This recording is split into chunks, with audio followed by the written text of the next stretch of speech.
And welcome to another edition of Haunted Hotels. My name is Sam Baltrusis, and I'm an author and journalist. Joining me is my good friend and fellow author, Mike Ricksecker. Hey, welcome to the show, Mike. Thanks so much for having me on, Sam. I really appreciate it. So before we get started, I wanted to plug one of my favorite books that you have written called A Walk in the Shadows. So tell us about the process of creating that book, Mike. Yeah, absolutely. Really, it was a passion project. One of my very first paranormal experiences, like my first significant paranormal experience, was with a shadow type entity, and it was one in which I had woken up in the middle of the night, and there was the thing standing in the corner of my bedroom, and it actually physically interacted with me. We could talk about that at some point if you like, but as far as putting the book together, all these experiences that I'd had in my life between that first experience, others that I had while I was young, and then becoming a paranormal investigator, experiencing these things. And after I started putting out some of my paranormal literature, people were coming to me about their own shadow stories. And so I started doing presentations on the subject, and more people were coming forward with their experiences. And so I really started compiling a lot of information about this phenomenon that is the book now in your hands, Sam. And what I really liked about it is, especially that because I'm featured in A Walk in the Shadows, Mhm. is that you captured sort of the our conversation. So we were filming during COVID, so we were talking. We're on. I was on your show, and we're having technical problems. Hopefully, we won't have technical problems now. But we're talking about a specific entity, and when we were talking, it kept cutting in and out. And you were able to kind of capture that in print, which is a very difficult thing to do.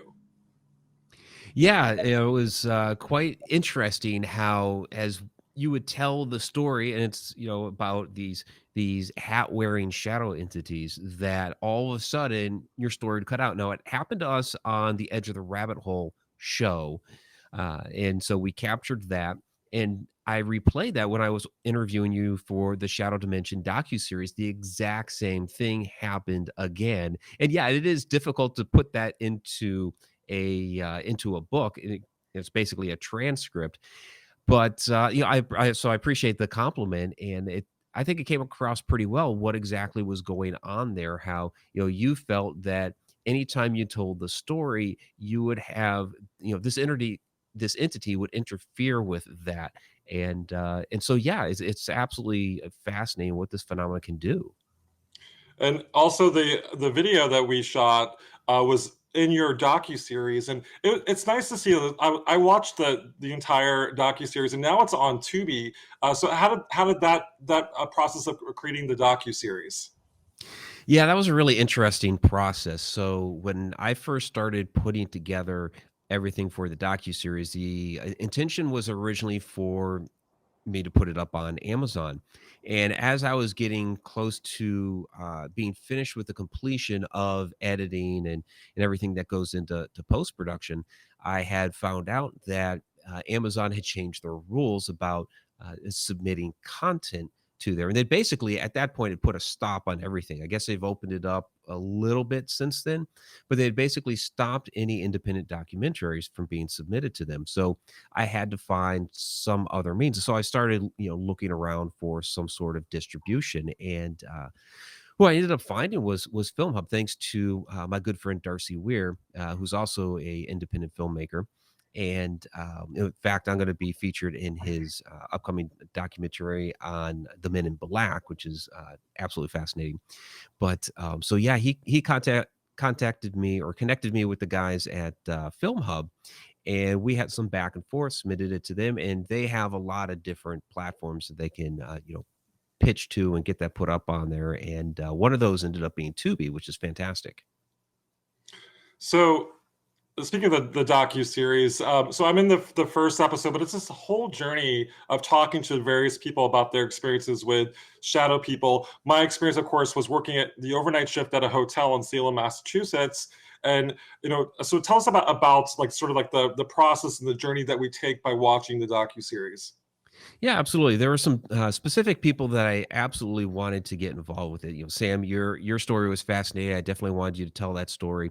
Heavily feature demonologist Carl Johnson throughout the series, and he had some significant experiences there at what everybody's calling the Conjuring House, in which he had experienced some rolling black smoke, basically coming out of Andrea Perron's former bedroom. So, of course, I had to have Andrea on there. And so the first 4 episodes really feature a lot from the Conjuring House. Keith Johnson was also involved with that when we did the walkthrough. And Elise Carlson, local historian. Also included a lot of material from Johnny Enoch, esoteric researcher. He has the Mystery Teaching show on Gaia TV, so he provides a lot of background information. But yeah, Alexandra Holzer's involved, Mark Anthony, the co-host is from Edge of the Rabbit Hole, Victoria Monday. My girlfriend Nicole Antoinette, who's a psychic medium, get some of her perspective in there as well. So yeah, we had a lot of people involved with that. So I was really happy that those people volunteered. And then our good friend Coyote Chris Sutton, who passed away a Yeah. couple months ago here. So it's and it, it hits me right in the heart anytime I watch episode 6 Yeah. now, because when you see me say goodbye to Chris in that clip, that is the absolute last time I saw him. I'm getting a little emotional myself because, to Yeah. be honest with you, like I was working with Coyote Chris Sutton on a case that's actually related to the Conjuring House, um, and so it's all connected. It's weird It how really we're is. all connected, Mike. Yeah, absolutely. And that's part of, my whole theory with the connected universe, how, all of us in our lives are connected. We're connected to everything on this planet. We're connected to the cosmos. It is absolutely all connected. So we actually have a trailer for your docu series, A Connected Universe. We'll roll that clip. Great.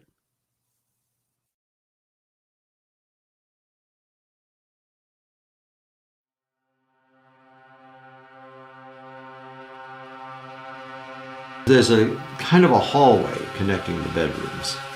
Coming down that hall was something. I want to say black, but it was more like the absence of vision. Something dark. My first thought was there's a fire in the house, and I'm going to smell smoke. It was somewhat rolling towards me, but formless, just darkness. It's somebody had erased reality. Thank you. I have to sit down for a minute. You okay? Here, can you take the camera from me? Yes, certainly. What's the matter, Mike? Something over here, I don't know. I just think it's getting darker in here. I woke up in the middle of the night one night, and there was this tall, dark figure standing in the corner of my room. What is this? Who are they? I tend to think they're from another dimensional space. I call it a gravitational distortion.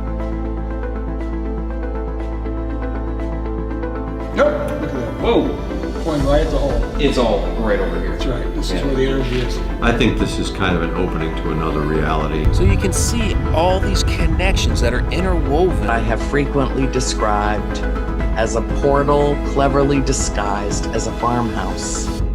That's the bedroom in which I had the experience when I was about 8 years old. Amare ea Glesforga. It had red, glowing eyes. And that smoke came forth, something in my face walking in here. I think something's happening here.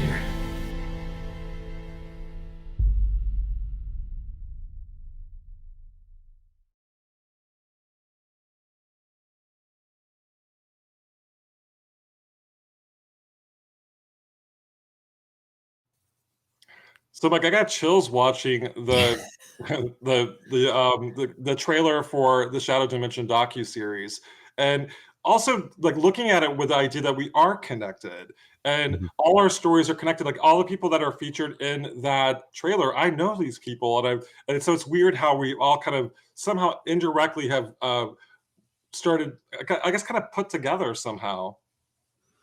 Yeah, I don't think it's any mistake. I don't think it's just luck or randomness that we've all been connected, within this field, our lives coming together in this aspect. I believe in reincarnation, past lives, and that we've all been connected before. So it's almost, I think, in some ways, we're almost playing the same story again and again each time that we come into here and into this world, and we find each other again. And I think along the way we're learning a little bit more. Each time we come around, and we all find each other again, and it's just it's fascinating, the connections. And so there's something to point out that the story that Carl Johnson talks about, the black smoke, I've actually have had a black smoke experience too, which eventually turned into the man wearing a hat in Salem. And tell us about, like, what is black smoke, and is it an early manifestation of what we call shadow people? That's interesting. Because yeah, some people do report seeing the black smoke and then it manifesting into a shadow person, a shadow entity. I've also seen rolling black smoke morph into the apparition of a little girl, and there were 5 of us that saw it that night. I do feature that story as well in the Shadow Dimension. I have Tom McNicholas, Nick Mulea, interviewed them regarding that phenomenon because they were there with me when that happened. And so it's I think it's a manifestation of energy, of some sort of interdimensional being, whether it morphs into that shadow entity or as an apparition. I think you kind of have to wait until it manifests to see. But yeah, it's really, that smoke is really a prelude of things to come. And Mike, also too, for when it comes to actual, like, what you think a shadow person is, and I know we're still figuring this out. There's times where I think it's something that's interdimensional. There are times that I think it's maybe a disembodied soul that's trying to manifest. What are your thoughts now about shadow figures, and what are they? Yeah, that's kind of the $1,000,000 question. I'll get asked that a lot. Sometimes when I'm doing interviews like this, one of the first questions that I'll get is, what are these shadow entities? And it's like, well, that's a whole presentation that I give because they are a lot of different things. In fact, I'm almost ready to release my course that I have on shadow entities, which dives into all the different types as well as many other things as well. And so, yes, they can be human spirits. I think a kind of quote unquote true shadow person is an interdimensional being. They can be extraterrestrials. They can be time travelers, or maybe we're just getting a glimpse of it. And so we'd call it like a time slip. They can be light beings, perhaps astral projections. There are a lot of different possibilities to what these things could be. Doppelgangers is another one that and when it comes to that, I don't even necessarily believe in the whole, evil twin sort of thing, as it is. I think it's almost like another form of time slip where we're actually witnessing ourselves. Sometimes that also comes off as a shadow. So there are all these different possibilities. And I mentioned Mark Anthony earlier, and he has a fantastic quote that I use at the very beginning of the shadow dimension, at least a few minutes into it, where he talks about that, these could be, all different types of beings and entities, across the universe, even, from some other dimension, but they're all using a similar energetic modality to come into our world here on Earth. And so that energetic modality would be the shadow form. Yeah, it's like my mind is blown. Think about the endless possibilities, and also too, like, maybe it is something that like a doppelganger, or like a time slip. For me, I know my experience was the beginning of multiple encounters with a man wearing a hat. So it's almost like this ongoing relationship, and the red glowing eyes to me is significant. Because I've always, like, was it a human or was it something inhuman?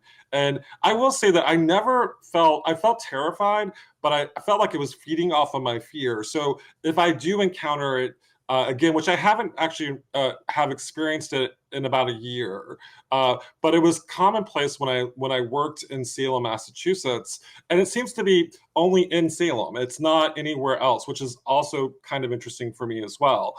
But I do think that I do think that I go back and forth. Is it inhuman, or is it like interdimensional, or is it a human that's kind of turned into a monster?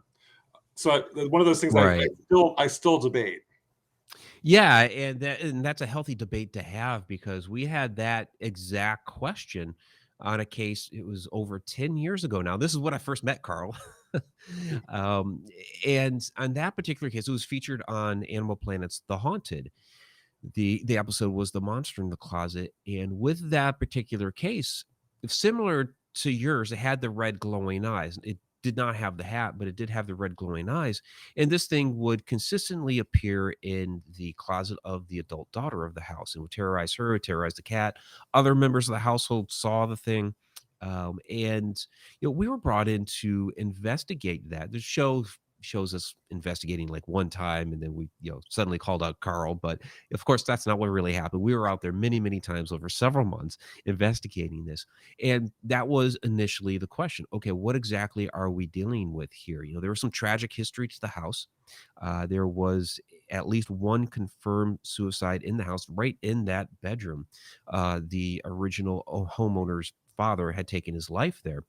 There was another attempted suicide in the house. And then we could never actually get it confirmed, but there was a retired elderly police officer that said that there was a young man who had accidentally asphyxiated himself in the house, but we could never confirm that report. But still, tragic history in this house. So, was it possibly one of these people that this entity was and had become, or was it something inhuman, perhaps attached to the property that had always been there before the house had built? And that took a lot of investigating, repeatedly going back to the house, and we eventually deduced with Carl's help that this was actually a demonic presence. So yes, shadow entities can be demons as well, but not as often as people think, which is something that I'll get asked, are shadow people demons? And it's like, well, they can be. Some of them are, but many of them, most shadow entities are actually rather benign. They're standing there watching, observing, but that particular one actually was.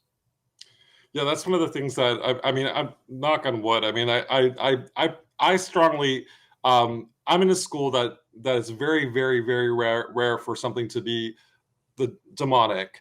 Right. But I also having worked on those cases, and it's a different feel, and so I know what it feels like, and with the situation where I'm dealing with the red glowing eyes, I know that I don't have that feeling, like that the darkness that you feel when you work on a demonic case. Yeah, it's totally a different feel. And of all the years that I've been involved in working cases, that was my one single demonic case. There have been other times that we've dealt with some, nasty spirits that were human. They were, a jerk in life, they're a jerk in death, that sort of thing. That Right. was the single demonic case that I was on. So they're few and far between, but it can happen. Yeah. Now, do you feel like that these darker entities also mimic demons, or they take the shape of to scare you off, or to make you afraid? That I think that can happen. That they will try to impersonate a demon, especially if they're, you're getting an EVP or something that says demon. Okay, if you're actually getting that, it's probably not a demon. Right, They're right. impersonating it. A demon doesn't necessarily want you to realize and know that it's a demon. They're really trying to seduce you and lure you in, so they're not going to reveal themselves immediately like that. So yeah, if you get the D word through an EVP or over your ghost box or whatever, yeah, it's probably not a demon. It's trying to trick you. And also, it doesn't give you its name either. Right, exactly. It's like if it gives you its name, it's not. Yeah, I'm Dave the demon. No. So, Mike, so with the case that you talked about when it comes to the mineral springs and the girl, so the black smoke manifests into a little girl. Tell us a little bit about that story. Yeah, that was absolutely fascinating. I'd heard the stories of the little girl there before. I'd never really had any interaction with her. She was in, the one room off the hallway up there, and had gone into the room before, tried to do a little EVP work, never really got anything. But I'd heard the stories from other people about this girl who would hang out by the window usually, and she was always, you know, kind of looking for somebody. A lot of people thought that, perhaps she was waiting for a parent to pick her up, like her father or what have you. Most of my interest up there in that it's basically the abandoned top floor of that hotel. And the corner suite, we would routinely interact with a woman named Pearl, confirmed suicide from the 1960s. And then further down the hallway, it's an L-shaped hall. And down the one hall, there was a girl named Molly up there that we'd also interact with a lot. So getting the girl was really surprising. And what had happened was I ran a Paracon out of that hotel for a couple of years. COVID kind of shut that down. But at the end of our last one, there's just a handful of us left. We're doing a investigation after the Paracon, and we're up there in Pearl's room just doing some EVP work. And all of a sudden, we start hearing some noises from down the hall. So walk out there, taking a look down both hallways, and from the one, all of a sudden the black smoke started coming from the end of the hall and it started doing something really interesting as it was coming closer. It was creeping up the wall on the right hand side of the hall, and then would creep back down and creep back up. All the while it's coming closer and closer. And then all of a sudden, one of the times where it creeps up that wall, that's when it formed up into the apparition of a little girl. Like I said, there were 5 of us that were there observing this, and we're trying to coax her closer and coax her closer. And she actually stopped right at the doorway to that room that she was routinely seen in. And what's interesting is we all saw her a little bit differently, where I saw her like full on from the head down to about her knees, and then she started to fade away, where others saw her, maybe her feet were more in focus, and then she started to fade away at the head, and others saw more of the torso. So it was interesting how we all saw her a little bit differently, but we all saw her too. Right.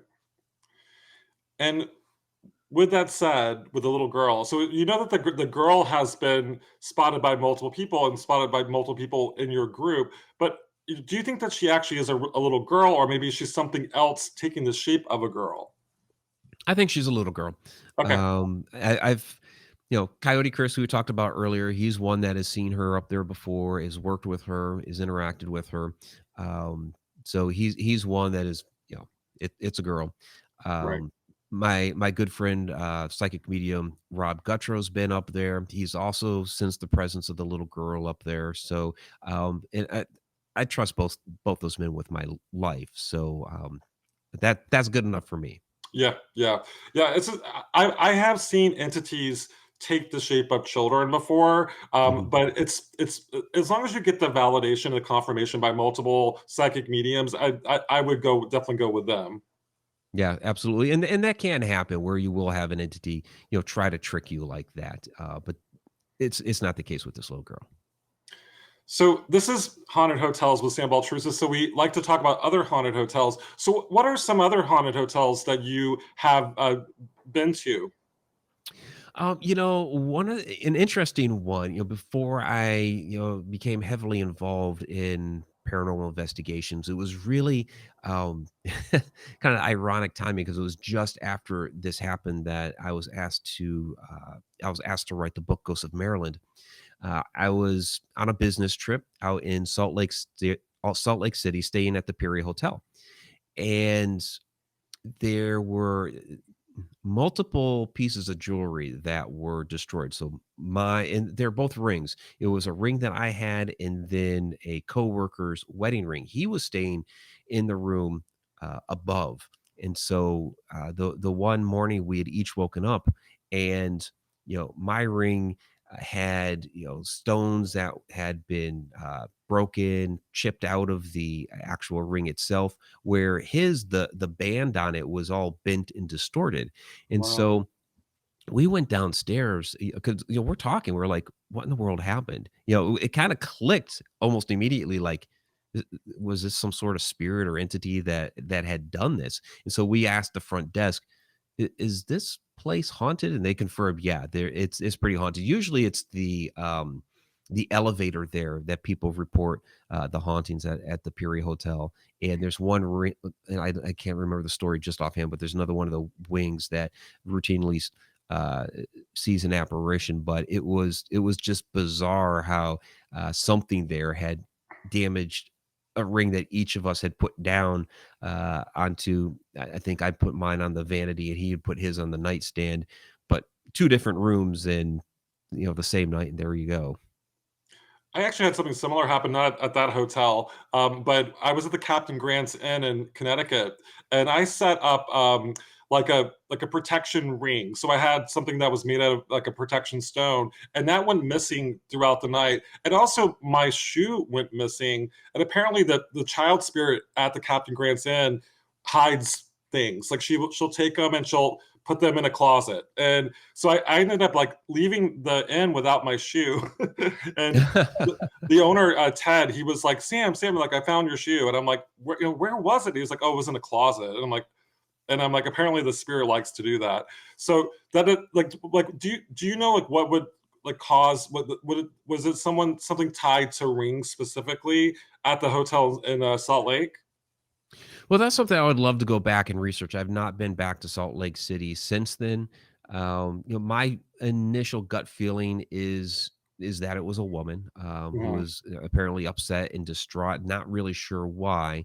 But that is something I'd love to go back and research more on. But that's, oh my gosh, that was 15 years ago now. It's hard to believe that. And those are like those kinds of things that you like the skill set I have now versus say the skill set 15 years ago are two different things. And it's Oh interesting how yeah. how you and I have evolved over the years to where we are now. Oh, absolutely. Because yeah, like I said, I hadn't been heavily involved with investigating at that point. Now, my very first paranormal investigation was like around 1989, 1990, somewhere around there. So I had, done that. I'd been involved some way, shape, or form during that time. A lot of research and just kind of reading and interacting with people in different forums and things like that. Had played around with EVP a little bit, and so this was like just on the cusp of, like I said, I just after that I was commissioned to write Ghosts of Maryland, and that's when I really started getting heavily involved. And so yeah, I was still pretty green back then. Yeah.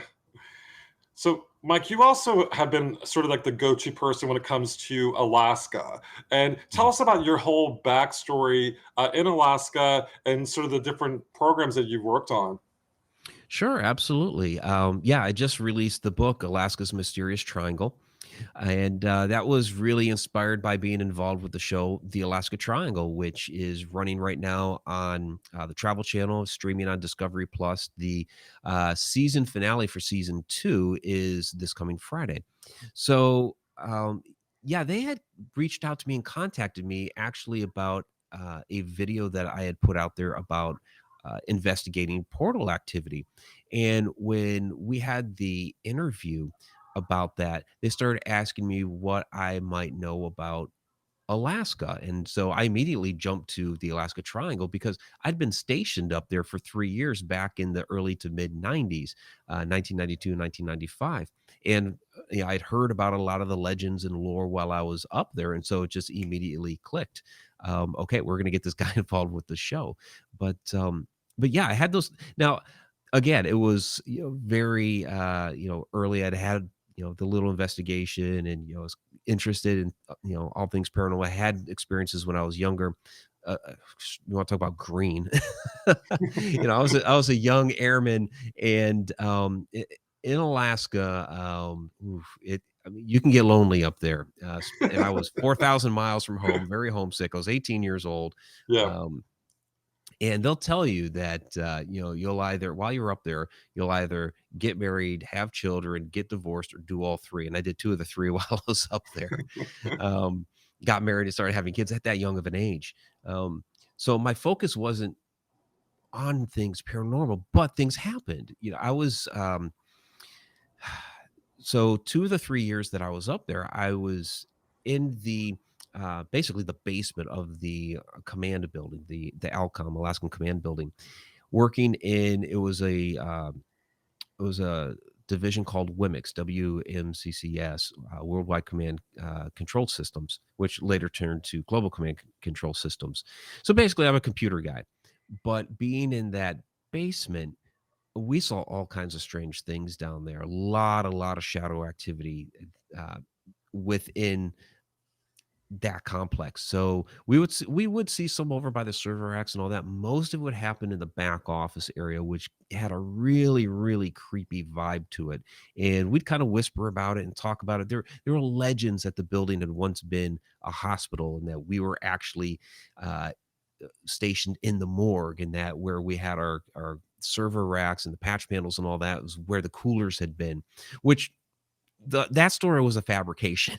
I did the research on the building. It's only ever been a command building, but was it one of those? Okay, people have been experiencing this activity for a long time down here. Is this the only reasonable explanation they could come up with for it? Because yeah, we would get creeped out down there, and I remember in 1995, summer of 95, my mother and sister came up to visit, and I gave them kind of the nickel and dime tour, got them a visitor's pass, and they went walking through there. My mom got totally creeped out down there. And I did not tell her anything about the shadow entities that we'd seen down there or anything like that, but she was immediately creeped out down there. So there's definitely something going on.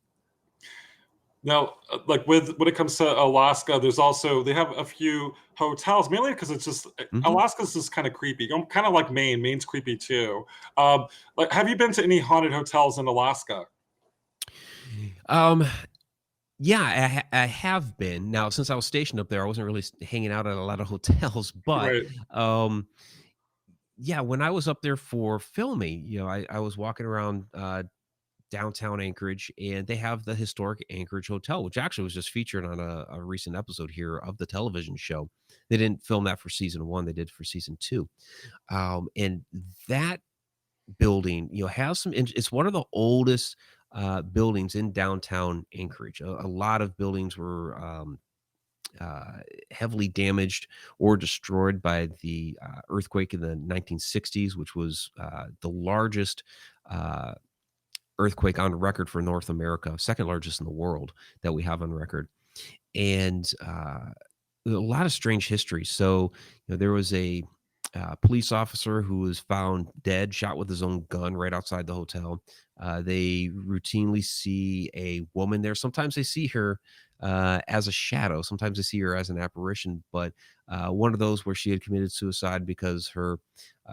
You hear this story a lot in Alaska at some of these different hotels where a woman is staying there at the hotel because her boyfriend or husband or fiance or whomever has gone off to the gold rush, and they're gone either for so long or whatever the story is. And in the meantime, the woman is murdered or she commits suicide. This one committed suicide. And there's also a little ghost boy in that hotel as well. And that's one. There's the Captain Cook Hotel, downtown Anchorage. There's a woman in white that's seen primarily over on the bathroom area, which is kind of strange, but that's where she's seen. So yeah, there's a lot of interesting stories that there surrounding hotels. Mike, I mean, obviously people have to watch should watch the series to get your take. But what do you, like, kind of like um, the shortened version of like what you think is going on there? Like, why is Alaska, the Triangle, so haunted? So many weird things happening there. Well, you have a lot of energy up there. So this is one of those vortex areas of the world. Kind of like, we always think of the Bermuda Triangle. There's a lot of those type of areas around the world. So there's Bermuda, Alaska, there's the Dragon Triangle, off of Japan's coast, Bridgewater Triangle there in New England, in Massachusetts. There's Lake Michigan Triangle. So there's all these different areas of the world that have these strange disappearances, enhanced supernatural activity, lots of UFO sightings, all of these different things. And Alaska is one of those. With that particular location, it's a very volatile area. You have these massive earthquakes like we were just talking about up there. There's volcanic activity. I mean, when I stepped off the airplane in 1992, there's still ash falling from the sky from a recent volcanic eruption. Right. Um, and then also up there, you have, we love seeing the Aurora Borealis, but forget, why that's caused. And it's basically, the electrons and protons coming from these solar flares from the sun, and they're smashing against the ionosphere up there. But the magnetic protection there for the Earth is thinner. So you're getting a lot more of that, of the activity from the sun affecting the area as well. So you have all these energies up there in Alaska that are helping to manifest this activity. And when it comes to the hotels, since we're doing haunted hotels, it's a very transient area there, especially 100 years ago when you had things like the different gold rushes that were going on in the Klondike, and Alaska was seen as a gateway for that because the Klondike was hard to access via land. What they would do is they would take boats along the coast, and then they'd get off on these coastal towns in Alaska and trek northeastward into Canada, which is where the Klondike was to get this gold. So you would have all kinds of crazy maritime wrecks up there. The hotels were, I mean, it was like the Wild West just in Alaska. You had these brothels and things like that at these hotels, and these people constantly in and out, in and out, in and out. So you have a lot of that transient energy as well. I'm also like, my grandfather and my father would go a lot, and I've actually have never been to Alaska, and I always wanted to go. But I'm also getting that it maybe like sort of like geodynamics. So you talked about the volcanoes and Mhm. all that. Even the like, what kind of is it? Is there any like any stone or anything in the ground that would sort of amplify the hauntings? Yeah, I'd have to look up the specific stone that's in the ground, but I did some research on the uh, U.S. Geological Association, or whatever the exact association is called, but they have these fantastic research papers that they've done on the magnetic activity in the area, and they've actually mapped out these different zones that have the different levels of magnetism. So this is something that is known in the scientific community, that there are these areas that are even more highly amplified, and that's why you see things like HARP built up there in Alaska. It's harnessing some of that energy that's already there. So Right. so yeah, it's definitely geological. And so, Mike, if you could stay at a room with a boot anywhere in the world, where would you stay? Oh my gosh.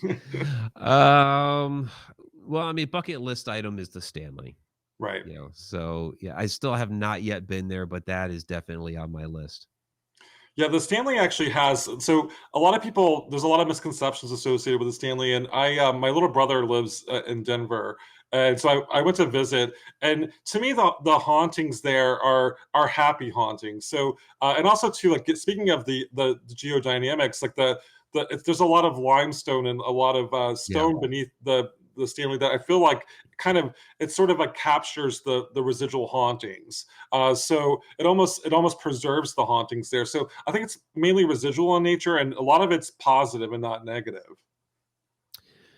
Yeah, that's one of the things that I've heard as well. I put together a couple of years ago a video on the Stanley, even though I've never been there. But it was when Doctor Sleep was coming out, so I wanted, naturally, I wanted to piggyback on that. So I did a YouTube video. But one of the tour guides there at the Stanley had reached out to me and said, you actually were really, really accurate with the way that you portrayed the hauntings here, which is great. And I've heard a lot about the basement there, and Mhm. and the stone. We talked about Mark Anthony earlier, and he was down there talking to me about some green lights and mist and things that they had seen down there in the basement area associated with the stone. Yeah, like you're actually able to go through, and you can see like where I'm assuming it's limestone, but it's some kind of stone or quartz that you can see when you go through. And there's no doubt in my mind that that's what's going on paranormally. Right, right, yeah, and like I said, I want to get up there one of these days, just experience that for myself. So, Right. I mean, um, that would be, Mike. That would be a fun trip, like having all like a group of paranormal researchers like ourselves just kind of going out to see like what makes the Stanley really haunted. oh yeah, that'd be great. I'd love to do something like that. It'd be, for one, it'd just be fun. Right. It'd be fun. but but yeah, to be able to research that out and try to figure it out, I'd love it. So, Mike, also too, like you mentioned Men in Black, and I have actually had something happen recently, and I don't want to give too much away involving Men in Black. Tell our listeners what exactly Men in Black are. Yeah, Men in Black. So, primarily, a lot of people believe that, well, and I spent some time working at NSA, and so there's a little inside joke that I was once a man in black, because there were times that I'd have to dress up in a dark suit and go off site somewhere. But yeah, a lot of times they're a shadowy government organization that, when you have some of these different UFO sightings, suddenly they show up, and they're either, trying to put the kibosh on the rumor mill, or interrogate somebody on what they saw and try to, spin the story that they want told. Um, Interesting story, though, that I've been telling here over the last few years regards Albert K. Bender, who founded the International Flying Saucer Bureau back in 1952. Now, by 1953, he had blown this organization up internationally. It was in the UK, it was in Australia. They had a newsletter that was going out all the time. And then all of a sudden, boom, he just stopped it. And think, 1952, 1953, there's no internet. Long distance calls are very expensive, but yet, even though he had blown this thing up huge, he just immediately stopped it. So what happened? And a lot of people thought that the Men in Black had gotten to him. There were those rumors going around. He was very, very cryptic and wouldn't really tell anybody what had happened until the early 60s. Finally released a book telling what had happened. And his story was that he was in his room one night, and all of a sudden, these three dark, shadowy, hat-wearing entities materialized through his wall. They had their red glowing eyes. Well, actually, they were white glowing eyes. I'm sorry. They were white glowing Oh, eyes. that's important. Yeah. I don't want to get the story wrong. Yeah. But they materialized into his room, and they told him, you have to stop your research on the UFOs. And so I hear the story and from a paranormal inspector's or a paranormal investigator's viewpoint. I'm like, this is a shadow person story. Right. Albert K. Bender believed that they were extraterrestrials, that they were warning him, and they had, threatened him, off of his research, that they were actually harvesting resources down in Antarctica. And he stated that, when they were done with their mission and had left the planet, then he was allowed to talk about it. Other people hear the story and they're like, well, these are the Men in Black, because they would follow him around too. They showed up elsewhere, not just at his house later on. So it's interesting how it's almost like through, a different lens. You just kind of adjust the lens a little bit, and it's the same story, but you kind of get three different perspectives on the same thing. So were they the Men in Black? Were they extraterrestrials? Were they shadow entities? I don't know. Jury's still kind of out. Yeah, so my mind's kind of blown with this discussion because truthfully, like the Men in Black idea, if you look at what's been stalking me in Salem, it could possibly be a Men in Black scenario. And that's always possible. I mean, you do have the glowing eyes, you have the hat. Yeah. He's been following you around a lot. So yeah, that there is that possibility. So I will say this. Uh, I mentioned Darcy Weir earlier. His documentary, Who Saw the Men in Black, is coming out here in December. So check that out. I'm in it. Also, Richard Dolan, Rick Doty, and several others. So it's going to be fascinating because they kind of really get into the secret government agency part of it. But we do talk about like the Albert K. Bender story and those sorts of things as well. And so, Mike, so since you specialize in sort of all these different sort of like areas of the paranormal, what do you think? I mean, like, do you think that Men in Black are possibly shadow people? Like, what do you think that they are? I think they can be each. Now, I do think that there are certainly secret, shadowy government agencies that are out there, and they have their agents, and yes, they do dress in black. I've seen them. Okay. I won't say that I was one myself, because that was just. Basically, I was dressing. I had to go. We're going to off-site secret locations that are hidden in plain sight, so we couldn't dress up in our military uniforms. So they wanted us to dress civilian. But yeah, those guys exist. And they want people to keep quiet about certain things that they've seen. So those guys definitely exist. When it comes to things that are a little bit more supernatural in nature, there's almost this gray area between, okay, what's really a what we would call a shadow entity and an extraterrestrial, because think that sometimes they can be the same thing. That, especially if it's something that's traveling interdimensionally, and this is just the way that they're coming off to our eyes. I think that a shadow person could certainly be an extraterrestrial as well. So if we're looking at this thing, with the hat, with the glowing eyes and all that, it's okay. It's shadowy, but it could also be that ET as well.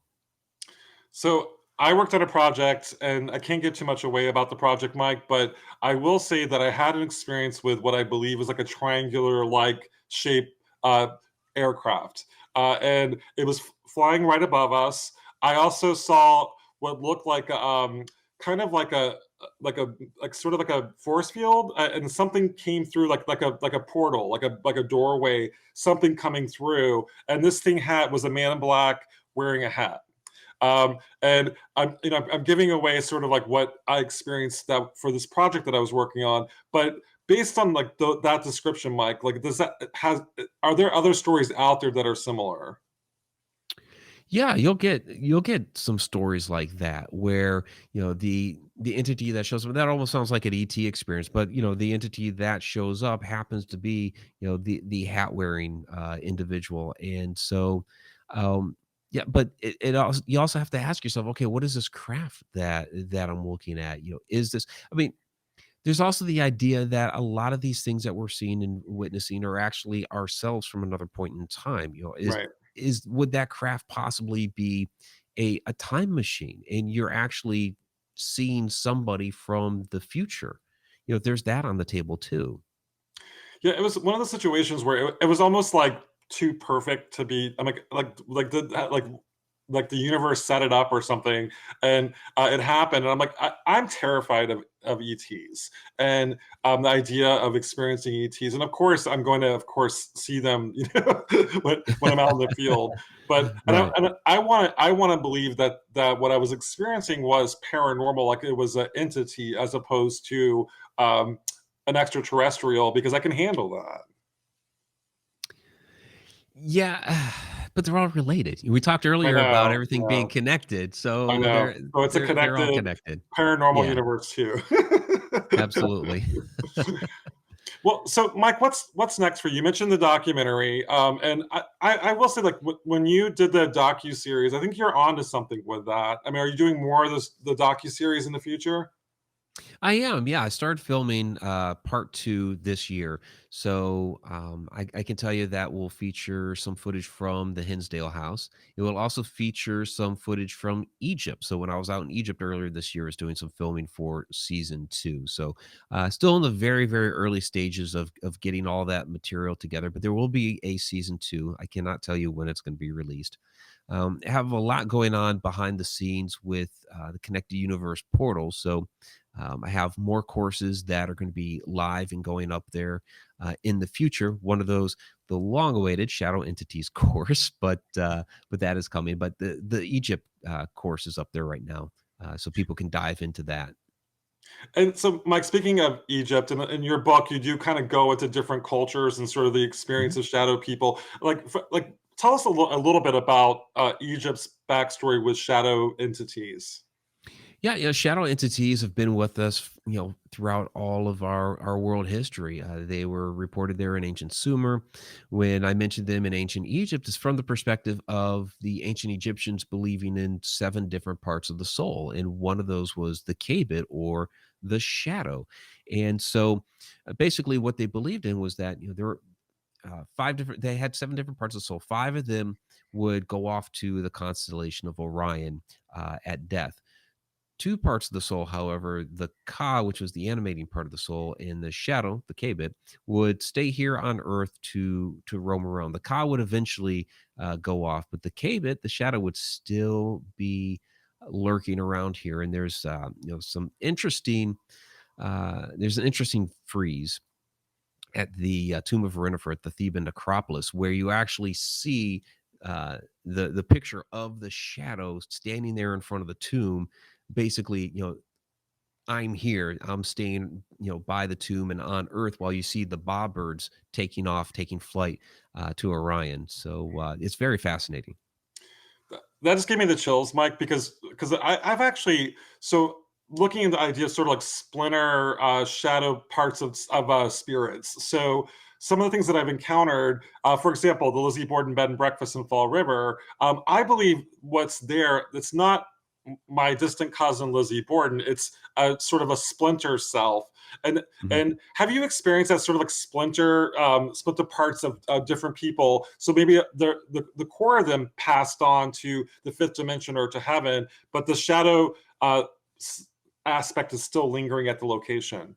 Yeah, it's like a piece of them. It's like a shadow of their former selves. Yeah, Pun intended. But right. you mentioned when we had you on Edge of the Rabbit Hole, we started talking about the possibility of what was there beforehand, the Native Americans. I asked you that, what had been there, beforehand. In the Native Americans, they had a lot of different legends depending on the tribe. But many of them also believed in multiple parts of the soul. The one that I always use for an example is the Choctaw, because they believed in two different shadows. One would go on to the land of the ghosts, while the other would stay here on Earth to roam around. So, you see some similar different ideas in cultures that were here in America. Not way out there in Egypt, but right here in America. So we see that here too. Yeah, and like again, like when I talk to you, my mind always like it expands it's like mind blown.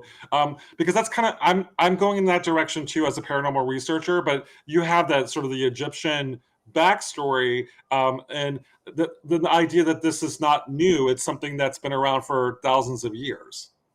Yeah, absolutely. And, we have to call into question, okay, thousands of years, but how many thousands of years? Because there's, big debate right now as to the actual age of Egypt and our other lands. How old is this things? How old really are the pyramids? Are there lost civilizations that had, grown up and had been obliterated by ancient cataclysms, and then civilization had to restart and reform again? So how long really has this been going on? In my Alaska book, I draw um some of those connections between Alaska, Antarctica, and Atlantis. So how much of this is eh, how much of this goes back to the time of Atlantis, and were we using stargates and portals back then, and are some of these entities that we're observing and witnessing, did they travel uh, y- to our planet through some of these stargates and portals that maybe the ancient Atlanteans had, and then when that cataclysm had that wiped out those civilizations, did some of them linger here afterward, or are still with us today and can't get home? Yeah, and like that. So I think I see that this is the direction that I'm going with my research Mhm. as well. I find it so. Hopefully, you and I will have more conversations about this. But I before hope I let so. you go, Mike, I always enjoy our conversations. We talk about thought forms and tulpas and anything like any. What are your thoughts on a thought form? And for people who don't know what a thought form is, like what exactly is a thought form? Yeah, so this is an ancient Far Eastern belief about creating a sentient being from your thoughts, and so that's the thought form is just that. So we see this in our more modern culture. People think of Slender Man. We know that the idea of Slender Man was created on an online forum for a Photoshop contest. So we know it's origins, but over time, as more and more people kept feeding into the story and giving it life, a lot of people believe that there is a real Slenderman entity out there that has been formed up of all these people putting their energy into it. Where I've seen that in regards to specifically shadows, I first read about this actually in the Mothman prophecies, and people I think kind of glaze over the story because it's right at the beginning of the book and has nothing to do with the Mothman. But John Keeler related the story of Walter B. Gibson, who, under the pen name Maxwell Grant, had written the stories of the Shadow from the old 1930s pulp fiction character who became the radio show. The Shadow knows that guy, Right. and in his old house in Greenwich Village in New York, he wrote hundreds and hundreds and hundreds of stories about the Shadow. And after he moved out, people started seeing a shadow entity there in his house. And for a long time, they didn't relate it to, his writing there. They kept thinking things like, oh, maybe it's a spirit of a Revolutionary War soldier or something like this. But they would see the shadow with the hat in the hallway and other parts of the house. And finally, uh, you know, Walter B. Gibson and also John Keel kind of came forward and said, no, that's not what that is. That is actually Gibson's thoughts, basically manifesting there in the house, because he had put forth so much energy into the world on this character that it was basically born right there in the house and is still there. Yeah, my mind again. I think we always end up talking about this, but I was working on a book on. I lived in Manhattan for many years, and that story has always really intrigued me to the point where I actually would hang out. It's called Gay Street. Is the name of the street. Yeah, and I would actually hang out on the street, like looking at the house, waiting for something to happen, like someone to run out, I guess, or to see the shadow, which I never did. But I do think that that's a perfect example of a thought form in modern times. Yeah, it really is, and it has so many interesting connections to our popular culture. And people are familiar with the Shadow story. They're familiar with the pen name Maxwell Grant, and then of course Keel writing about in the Mothman prophecies. People are familiar with Mothman. Even though again the story had nothing to do with the Mothman, it's right there in a very famous book in our circles, and so yeah, people are able to instantly relate to it, and then Hans Holzer investigated there, so you throw that name out there too, and people are, oh, okay, I understand what this is. So, Mike, it's been amazing chatting with you again. So, for people to reach out to you, what's your website? Yeah, people can find me, MikeRicksecker.com. You can find all my books out there, latest projects. You can also go to ConnectedUniversePortal.com. That's my online learning platform. So I have a lot more information out there as well, courses, articles, hours and hours and hours, hundreds of hours worth of video out there as well. So yeah, check that out too.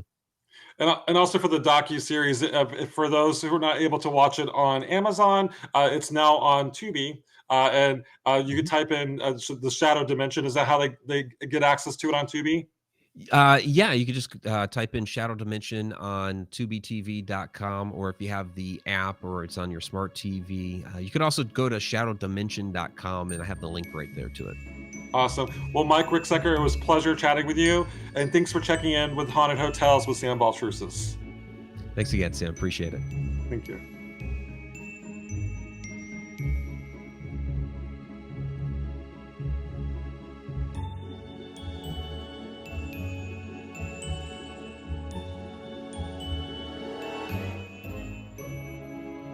My Paranormal Network.